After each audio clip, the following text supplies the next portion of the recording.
Assalamualaikum warahmatullahi wabarakatuh. Apa kabar semuanya? Semoga dalam keadaan sehat dan bahagia selalu. Pada kesempatan kali ini, kita akan mempelajari tentang kesenjangan ekonomi. Apakah kalian tahu apa itu kesenjangan ekonomi? Kemudian, apa penyebab terjadinya kesenjangan ekonomi? Untuk mengetahui lebih lanjut tentang kesenjangan ekonomi, mari kita simak dan belajar bersama pada pembahasan kali ini. Sebelum kita lanjut pembahasan kali ini, coba kalian perhatikan kedua ilustrasi berikut ini. Apa yang kalian pikirkan setelah melihat kedua gambar ilustrasi tersebut? Mungkin kalian akan berpikir tentang perbedaan, kemudian perbedaan kasta, kemudian tempat kumuh, tempat mewah, dan lain sebagainya. Ya, ilustrasi tersebut menggambarkan terjadinya sebuah kesenjangan ekonomi. Kemudian, kita lanjut pembahasan berikut ini. Kesenjangan ekonomi merupakan kondisi tidak seimbang yang terjadi di masyarakat. Berdasarkan apa? Berdasarkan aspek ekonomi. Kesenjangan ekonomi mengacu pada persebaran ukuran ekonomi di antara individu dalam kelompok, kemudian kelompok dalam populasi, ataupun antar negara. Dalam istilah lain, kesenjangan ekonomi adalah keadaan yang tidak seimbang di masyarakat, di mana terjadi perbedaan yang mencolok antara masyarakat kelas atas dan masyarakat kelas bawah. Berdasarkan kata data etnografik, Indonesia sempat menempati peringkat keempat dengan negara yang memiliki kesenjangan tertinggi. Urutan ini didapat setelah Rusia, India, dan Thailand. Lalu, apakah kalian tahu mengapa kesenjangan ekonomi dapat terjadi? Untuk mengetahui hal tersebut, mari kita lanjutkan pembahasan berikut ini. Terdapat beberapa faktor penyebab terjadinya kesenjangan ekonomi. Yang pertama yaitu kondisi demografi. Setiap daerah akan memiliki kondisi demografi yang berbeda-beda. Perbedaan tersebut berkaitan dengan jumlah penduduk, komposisi penduduk, dan persebaran penduduk. Jumlah penduduk kota tentunya lebih padat dibandingkan penduduk desa, sehingga permasalahan timbul di kota lebih kompleks daripada di desa. Kemudian komposisi penduduk dapat ditinjau dari jumlah penduduk yang produktif dan jumlah penduduk yang tidak produktif yang ada di wilayah tersebut. Persebaran penduduk yang tidak merata dialami Indonesia. Pulau Jawa menjadi pusat atau magnet yang luar biasa bagi warga Indonesia untuk dapat mendapatkan pekerjaan yang layak. Kemudian faktor yang kedua yaitu kondisi pendidikan.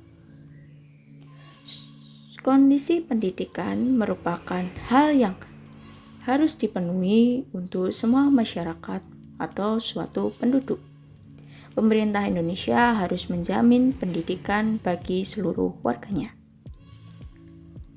Pendidikan juga merupakan sosial elevator bagi suatu negara untuk meningkatkan statusnya. Sukses tidaknya pembangunan suatu negara terletak pada kualitas SDM yang dimiliki. Apa perbedaan yang mencolok yang berkaitan dengan kondisi pendidikan di Indonesia, yaitu berkaitan dengan fasilitas, kualitas, dan mutu pendidikan. Faktor yang ketiga yaitu kondisi ekonomi. Faktor ekonomi sering dianggap sebagai penyebab utama munculnya ketimpangan sosial. Ketidakmerataan pembangunan antar wilayah terlihat dengan adanya wilayah yang maju dan wilayah yang tertinggal. Wilayah yang memiliki sumber daya alam dan faktor produksi yang melimpah akan memperoleh pendapatan yang tinggi dan menjadi daerah yang lebih maju dibandingkan daerah yang tidak mempunyai sumber daya alam yang unggul. Kemudian faktor penyebab yang keempat, kondisi kesehatan. Fasilitas kesehatan yang tidak merata di setiap daerah menyebabkan tingkat dan kualitas kesehatan masyarakat berbeda, sehingga pemenuhan fasilitas kesehatan akan mempengaruhi SDM di daerah tersebut. Faktor lain yang menyebabkan kesenjangan ekonomi yaitu kemiskinan. Kemiskinan merupakan penyebab utama terjadinya suatu kesenjangan ekonomi di dalam masyarakat. Banyak yang beranggapan bahwa kemiskinan adalah suatu takdir.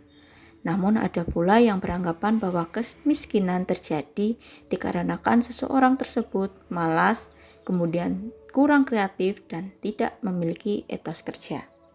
Sehingga kemiskinan ini dapat terjadi karena faktor intern dari diri sendiri. Kemudian faktor berikutnya, kurangnya lapangan pekerjaan. Lapangan pekerjaan memiliki pengaruh yang sangat besar dalam perekonomian di masyarakat.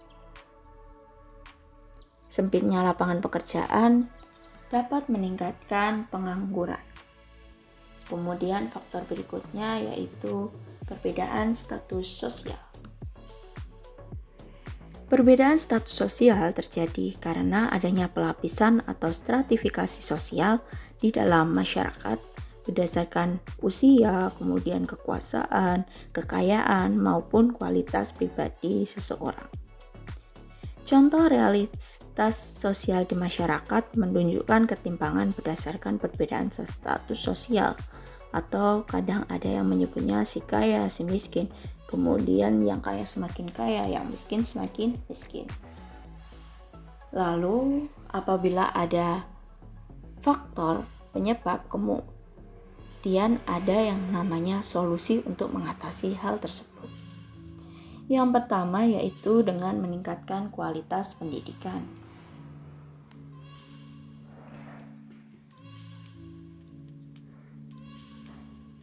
Kualitas pendidikan di Indonesia tentunya masih kurang merata.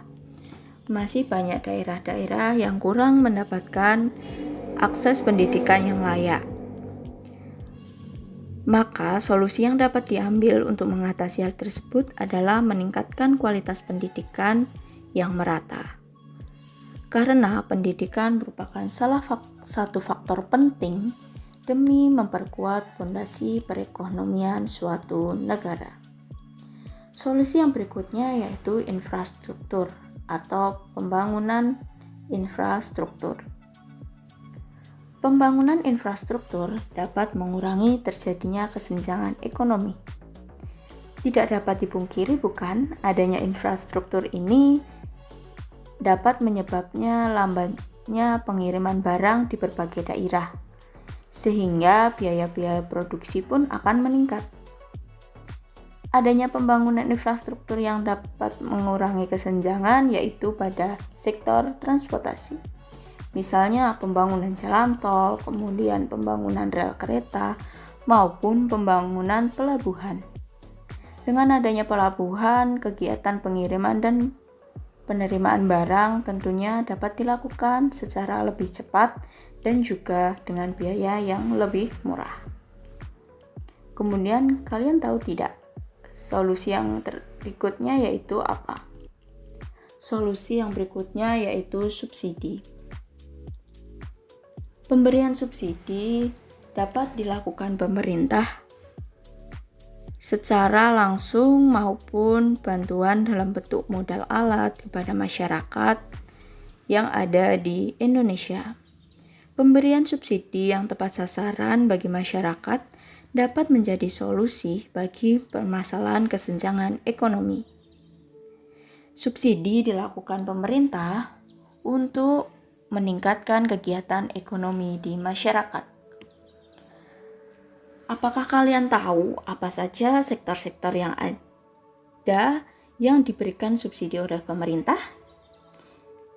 Ya, salah satunya seperti listrik, kemudian bahan bakar, kemudian gas, kemudian yang lainnya yaitu bahan-bahan pokok. Nah, sampai di sini pembahasan kita. Semoga kalian dapat memahami penjelasan kali ini dan kalian dapat mengimplementasikan pada kehidupan sehari-hari. Sekian dari saya, apabila ada salah kata, mohon dimaafkan. Sekian, terima kasih. Wassalamualaikum warahmatullahi wabarakatuh.